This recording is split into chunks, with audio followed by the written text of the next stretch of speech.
Assalamualaikum warahmatullahi wabarakatuh. Perkenalkan, kami dari kelompok 6 pengantar teori ekonomi.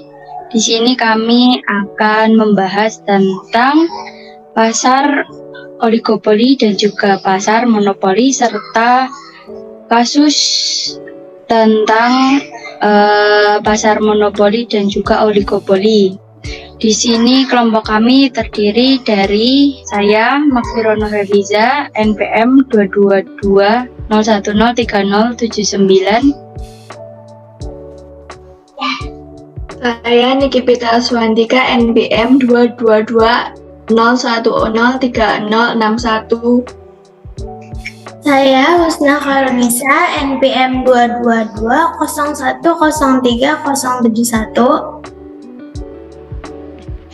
Saya Selvi Aziza, NPM 22201030083. Saya Edi Novitandia, NPM 22201030084.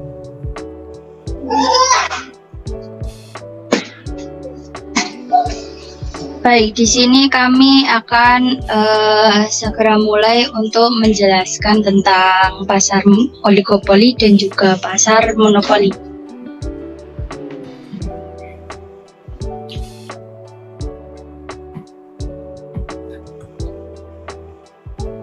Slide. Oke, pertama oligopoli. Oligopoli sendiri itu berasal dari dua kata, yaitu oligos yang berarti banyak dan polein yang berarti menjual. Jadi secara bahasa, oligopoli berarti menjual dalam jumlah yang banyak.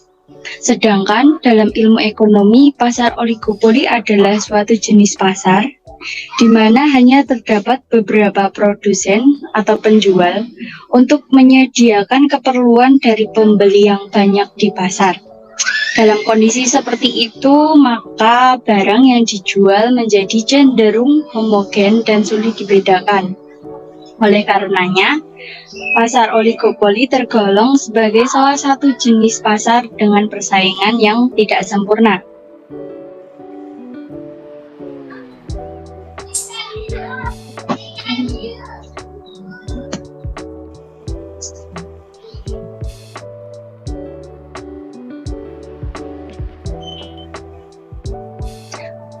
Kemudian selanjutnya ada ciri-ciri pasar dari oligopoli.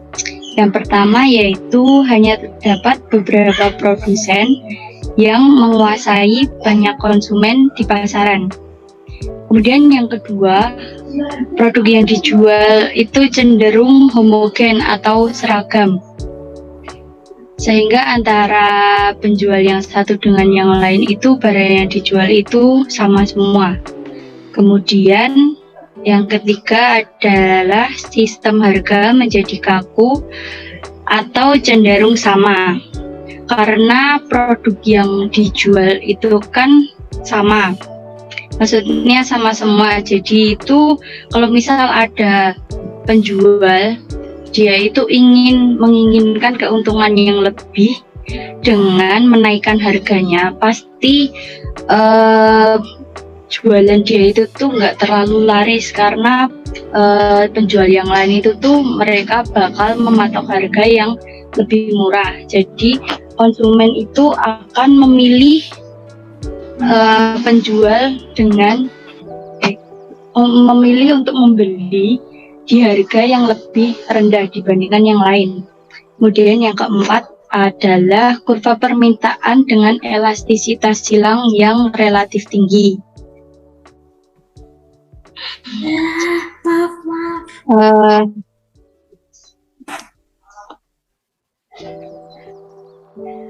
Kemudian yang kelima, yang terakhir, yaitu biasanya perusahaan lain atau baru sulit memasuki pasar oligopoli yang sudah eksis, dikarenakan karena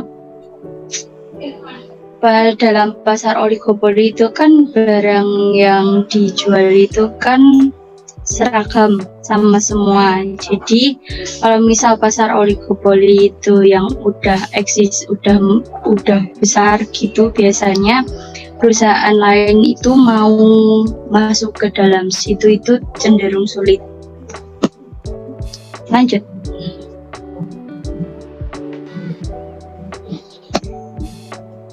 Kemudian ada kelebihan dari pasar oligopoli. Yang pertama, inovasi produsen. Maksudnya itu perusahaan akan selalu melakukan inovasi dan menjaga kualitas produknya. Kemudian yang kedua, harga menyesuaikan. Maksudnya harga produk bisa menyesuaikan keinginan konsumen karena produsen tidak akan mematok harga yang lebih tinggi dari perusahaan lain. Kemudian yang ketiga, pilihan merek sesuai. Artinya meskipun tidak banyak, tetapi setidaknya konsumen punya beberapa pilihan merek yang sesuai dengan keinginannya. Kemudian yang terakhir, efektif, yaitu kegiatan produksi menjadi lebih efektif.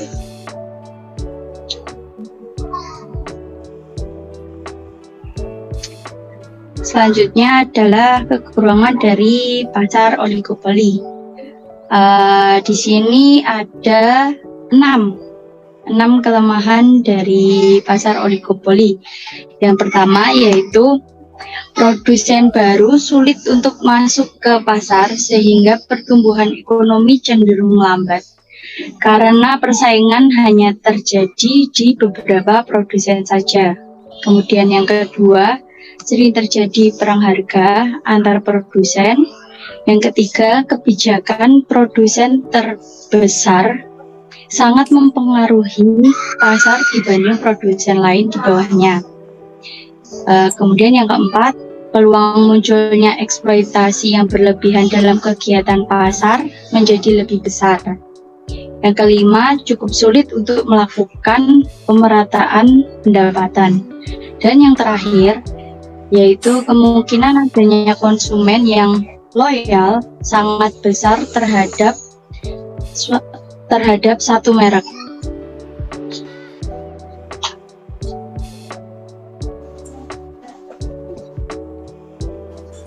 Yang berikutnya yaitu jenis-jenis pasar oligopoli. Yang pertama yaitu oligopoli murni, berupa industri semen, aluminium, baja, dan produk lain yang sebagian besar distandarisasi. Yang kedua yaitu oligopoli terdiferensiasi. Contohnya yaitu peralatan elektronik, rokok, industri mobil dan motor. Yang ketiga yaitu oligopoli non-kolusi. Contohnya yaitu Coca-Cola dan Pepsi. Yang terakhir yaitu oligopoli kolusi. Contohnya yaitu industri minyak.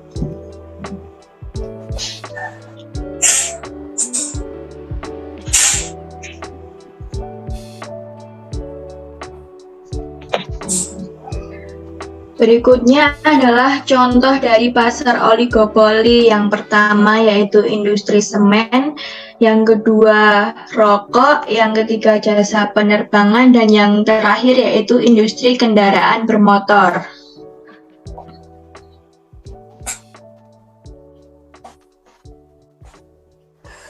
Selanjutnya adalah contoh kasus pasar oligopoli yang terjadi di Australia. Oligopoli media di Australia berkembang selain karena faktor ekonomi, juga karena faktor politik. Telah diketahui bahwa untuk membentuk suatu media massa membutuhkan dana yang tidak sedikit. Setelah suatu media terbentuk, masih dibutuhkan dana yang tidak kalah besar untuk biaya-biaya produksi ketika menjalankannya. Oligopoli ini semakin berkembang karena faktor-faktor politik yang ada seperti pemberian izin membuat televisi ke beberapa perusahaan tertentu saja. Lagi pula, sebagai pemain lama, raja-raja media di Australia sudah mendapatkan kemapanan yang sangat sulit diganggu, baik dalam konteks ekonomi maupun dalam konteks politik.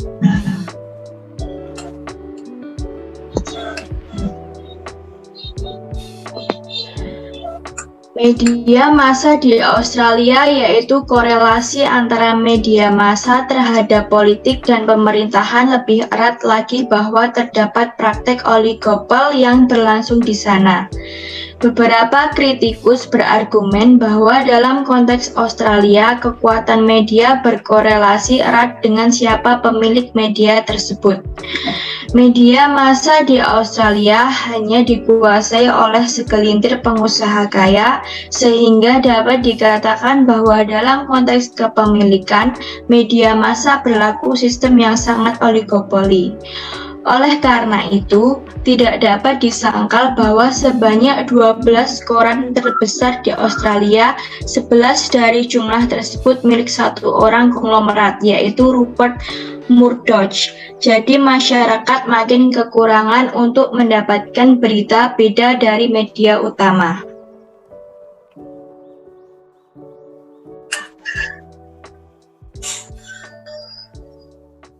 Selanjutnya, masyarakat Australia tidak lagi bisa memilih mana media yang independen dan terbebas dari lingkaran politik oligarki media massa.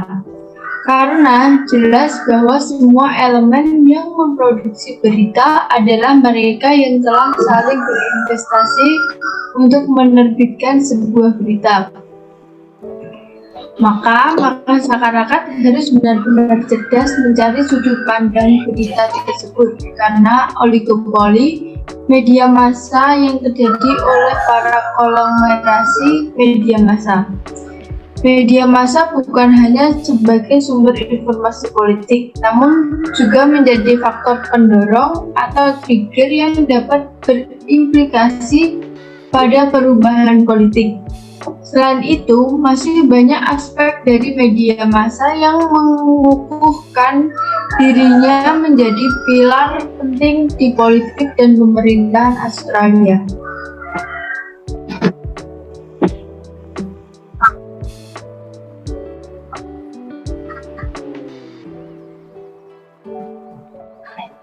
Praktek oligopoli dalam kepemilikan media massa di Australia tersebut tentu memberikan dampak bagi masyarakat Australia.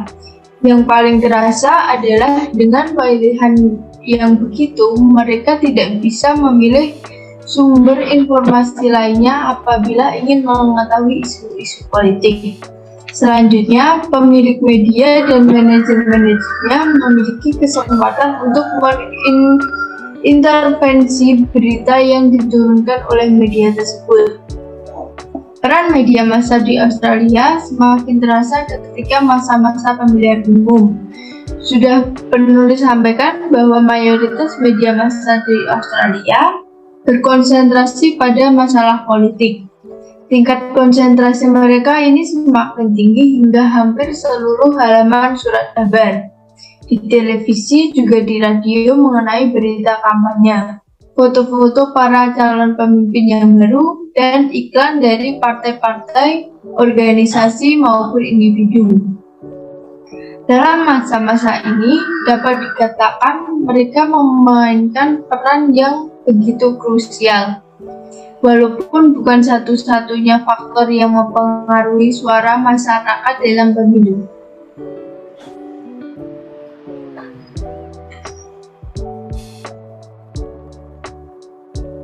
Karena iklan-iklan dan dari peserta kampanye tersebut dapat dikatakan masa kampanye adalah masa panen bagi mereka.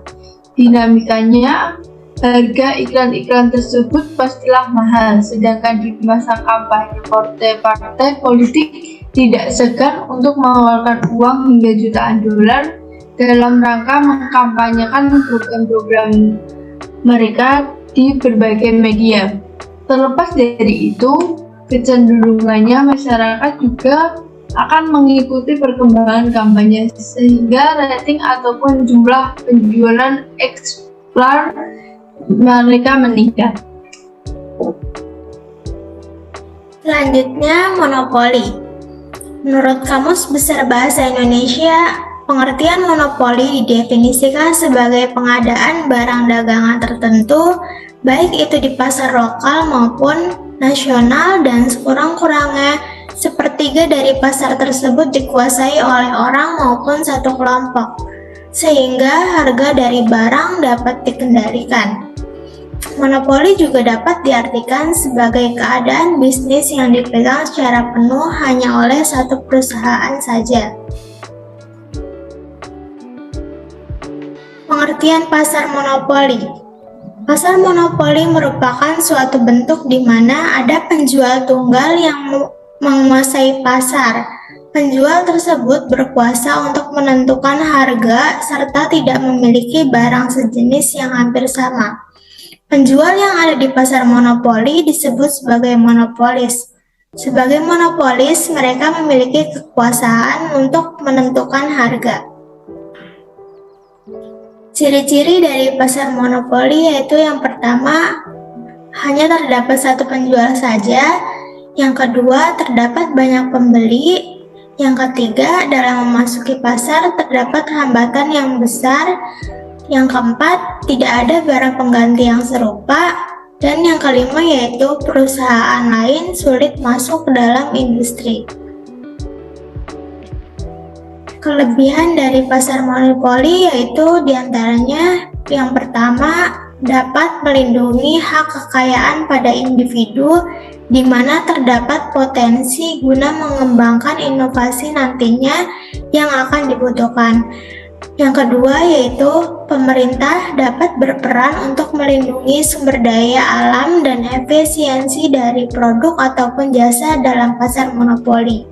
Yang ketiga, tidak perlu mengeluarkan biaya dalam jumlah besar untuk modal produksi karena produk atau jasa yang ditawarkan sudah pasti dibutuhkan oleh masyarakat. Selanjutnya, kelemahan dari pasar monopoli yaitu yang pertama, tidak ada alternatif lain, sehingga konsumen tidak mempunyai alternatif lain selain membeli produk atau jasa pada pasar monopoli. Yang kedua, sulit untuk masuk ke dalam pasar monopoli. Perusahaan lain sangat sulit untuk masuk ke dalam industri monopoli. Yang ketiga, konsumen bisa rugi. Konsumen dapat dirugikan oleh produsen ketika produsen melakukan penyalahgunaan posisi monopoli yang dimiliki, seperti penerapan harga yang dinaikkan.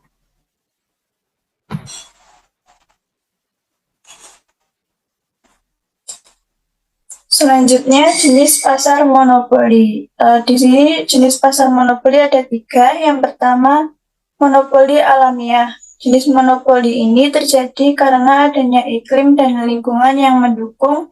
Misalnya hanya ada satu penjual dalam karena cakupan pasar yang terlalu kecil. Yang kedua, monopoli legal.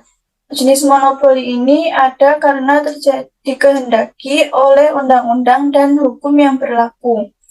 Yang ketiga yaitu monopoli lokal regional. Jenis monopoli ini memasarkan produk atau jasanya yang terbatas, hanya mencakup suatu area saja.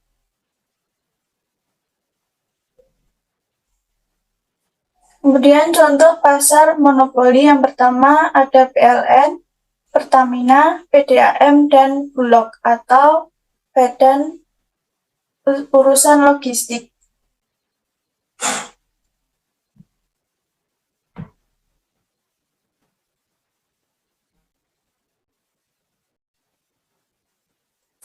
Kemudian ada kasus pasar monopoli yang ada di Jepang.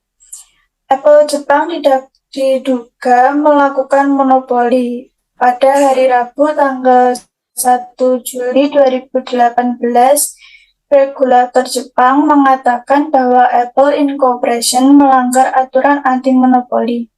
Pelanggaran tersebut meliputi pemaksaan terhadap penyedia layanan ponsel untuk menjual iPhone dengan harga yang lebih murah dan mematok harga langganan bulanan yang lebih mahal, serta menolak untuk memberikan pilihan yang adil kepada konsumennya. Fair Trade Commission atau FTC telah mengawasi praktik penjualan Apple sejak tahun 2016 menyatakan bahwa Apple di Jepang ini memaksa beberapa operator seperti NTT Docomo Incorporation untuk menawarkan subsidi dan menjual iPhone dengan diskon. Namun, FTC ini tidak menghukum Apple dikarenakan perusahaan tersebut setuju untuk merevisi kontraknya dengan operator. Apple memperoleh keuntungan melalui operator yang menjual iPhone dengan harga yang lebih murah.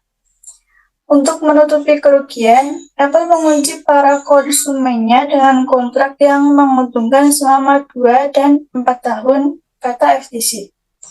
FTC menyatakan bahwa dalam revisi kontrak yang baru antara Apple dengan operator, Apple sepakat untuk membiarkan operator menawarkan konsumennya pilihan untuk membeli iPhone tanpa subsidi, tetapi membayar biaya bulanan yang lebih murah.